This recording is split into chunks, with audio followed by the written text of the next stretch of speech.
Never in history have humans spoken so much and understood so little. We live in an age where silence is suspicious and noise is mistaken for intelligence. We live in an age where speaking has become easier than thinking. Everyone has something to say, but few have something worth saying.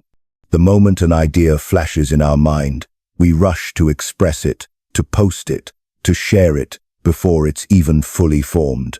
We mistake speed for intelligence, noise for wisdom, and expression for depth. The truth is, real understanding doesn't come from how quickly we can speak. It comes from how deeply we can think before we do. But the modern world doesn't reward that kind of patience anymore. Silence makes people uncomfortable. Reflection feels like a waste of time. So we keep talking, louder and faster, hoping our words will somehow sound meaningful, even if we haven't taken the time to make them so. This illusion of expression over understanding has slowly turned communication into performance. We no longer speak to explore ideas. We speak to be seen, to be validated, to belong. It's not about the message anymore. It's about the image of the messenger. And in this constant need to express, people start echoing what they've heard instead of forming what they've thought. We become parrots of opinions we barely understand, repeating phrases that sound smart but mean nothing when examined. True intelligence used to be quiet, thoughtful, and deliberate. Now, it's drowned in the endless chatter of people trying to sound wise instead of becoming wise. Thinking takes effort. It demands time, stillness, and the courage to face uncertainty. But talking feels easier. It gives us instant relief from the discomfort of not knowing. We fill every silence with words, as if quietness itself has become a sign of weakness. Yet, in that very silence lies the foundation of understanding. When you allow yourself to pause, to listen, and to reflect, you begin to realize how little you truly know, and that humility is what gives birth to real insight. But today's world doesn't celebrate humility. It celebrates confidence, no matter how misplaced. We have created a culture where sounding certain matters more than being correct, and where speaking constantly matters more than saying something meaningful. The tragedy is that the more we talk without thinking, the more disconnected we become from the truth. We confuse articulation with intelligence, forgetting that some of the wisest people in history said very little. Socrates, Buddha, and many great minds of the past understood that wisdom grows in silence, in questioning, observing, and contemplating, not in constant speech. But now, everyone wants to be heard, not to understand but to be right, to dominate a conversation instead of learning from it. We've forgotten that listening is also an act of intelligence. The illusion of expression has also made conversations shallower. We talk in fragments, sound bites, and slogans. We skim across the surface of ideas without ever diving deep. It's easier to comment than to comprehend. Easier to share a quote than to live by it. Easier to debate than to understand. We mistake communication for connection, unaware that connection without understanding is just noise wearing a mask of meaning. There's a quiet kind of strength in thinking before you speak, a power that comes from restraint, not reaction. When you truly understand something, your words don't need to fight for attention. They carry weight on their own. But when you speak without understanding, no amount of volume can give your words substance. The world doesn't need more people talking. It needs more people times thinking, times before they do. Because at the end of the day, the loudest voice in the room isn't always the smartest one. It's just the one most afraid of silence. We live in a world where silence has become suspicious, and validation has become new oxygen. Everywhere you look, people are talking, not because they have something to say, but because they need to be seen. Social media has turned communication into a stage, and every person into a performer. We post our opinions, our thoughts, our emotions, not to understand life, but to prove that we exist within it. It's no longer about expression, it's about validation. Every like, comment, and share becomes a tiny dose of approval, convincing us that we matter only when others notice. This culture of constant validation has created a generation addicted to attention and allergic to reflection. We've forgotten how to think for ourselves because we're too busy thinking about how we appear to others. The moment we form a thought, our instinct isn't to sit with it, question it, or let it evolve. It's to broadcast it. We've traded contemplation for reaction. And the faster we react, the more rewarded we feel. The problem is, validation doesn't care about truth. It only cares about engagement. The more outrageous, emotional, or divisive you sound, the more attention you get. So, people start shaping their words not to express truth, but to attract approval. It's not communication anymore, it's marketing. The tragedy of this is that the human mind is no longer given time to breathe. Real thinking is slow, sometimes uncomfortable, often uncertain. But the validation culture doesn't tolerate uncertainty. It demands instant answers, instant opinions, instant noise. If you pause to think before responding, you're left behind. So, we speak quickly, post impulsively, and mistake reaction for reflection. But what we gain in attention, we lose in depth. The more we crave approval, the less courage we have to be authentic. Because authenticity risks rejection, and rejection is the one thing a validation addict cannot handle. We've also started mistaking visibility for worth. People fear being invisible online more than being wrong. They would rather post something empty but popular than something honest but ignored.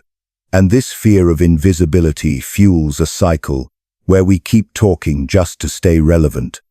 Our self-worth becomes tied to engagement metrics, followers, views, likes, all fleeting symbols of recognition.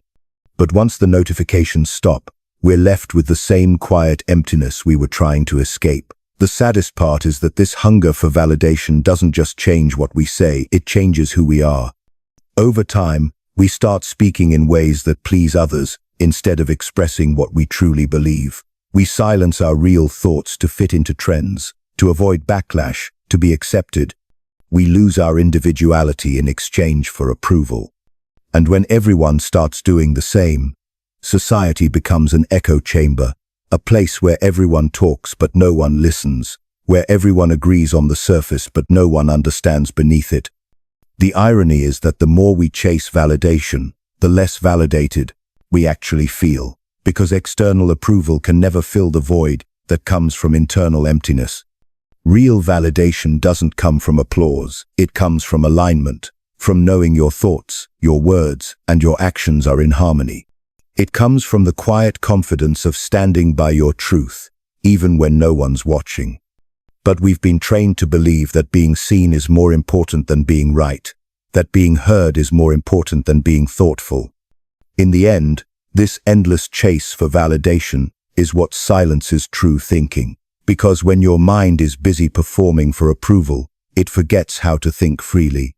And that's the greatest tragedy of all, a society full of voices, but empty of understanding. Thinking used to be a quiet act, a private conversation between you and your own mind.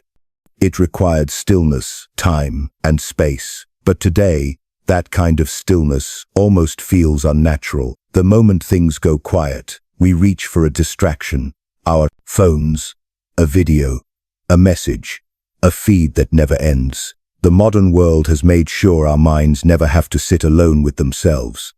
And while it may seem harmless, this constant noise has killed one of the most powerful human abilities, the ability to reflect.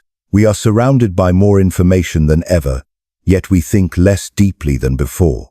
Every thought is interrupted by another notification. Every moment of potential insight is stolen by something demanding our attention. We scroll through hundreds of opinions, headlines, and videos every day, and somehow feel more informed, when in truth, we've only become more scattered. Our minds are overstimulated but underdeveloped.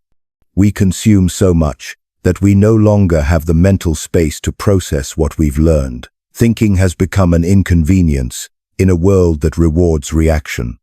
The problem isn't that people don't want to think, it's that they no longer remember what thinking feels like. Real thought isn't instant. It's slow and often uncomfortable. It forces you to confront uncertainty, to question what you believe, to sit in silence long enough to hear your own mind speak. But we've been conditioned to avoid that silence because it feels empty. We fill every pause with content, every quiet moment with noise, every doubt with distraction. What we don't realize is that reflection lives in that very silence we keep running from. Technology, for all its benefits, has made us prisoners of constant engagement. We wake up and immediately flood our brains with information before we've even had a chance to wake up fully. We don't observe the world anymore. We scroll past it. We don't process experiences. We document them. We don't think about life. We narrate it for others. In the process, we've traded depth for speed, substance for stimulation, presence for performance. And that trade has left our minds restless and shallow. There's something sacred about solitude, something deeply human, about sitting quietly with your own thoughts. It's where ideas are born, where clarity forms, where creativity thrives. The greatest thinkers, artists, and philosophers understood this.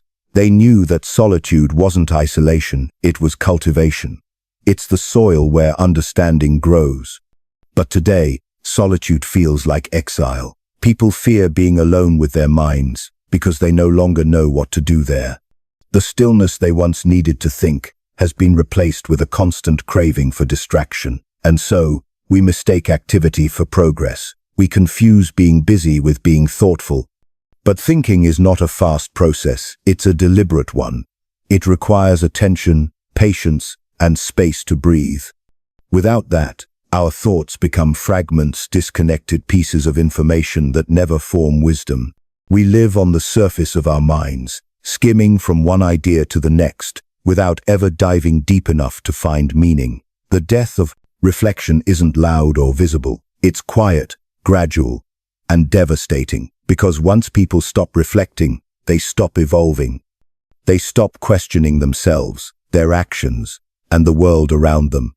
They move through life reacting, not realizing that reaction without reflection is just noise in motion. And when a society forgets how to think deeply, it starts to lose the very thing that makes it human, the ability to understand. Because a distracted mind may speak louder, but it never speaks wiser. We live in a time when confidence is everywhere, but insight is disappearing. People speak with absolute certainty about things they barely understand, and the louder they are, the more convincing they seem. It's no longer about times being right, it's about times sounding right. Asterisk. This shift has created a strange kind of illusion. A world full of voices that appear intelligent, but are built on imitation rather than understanding. The truth is, when people stop thinking deeply, they start borrowing thoughts from others. They repeat what's trending, what's popular, what sounds powerful. And over time, imitation begins to feel like intelligence. It's easier to copy than to comprehend. It's easy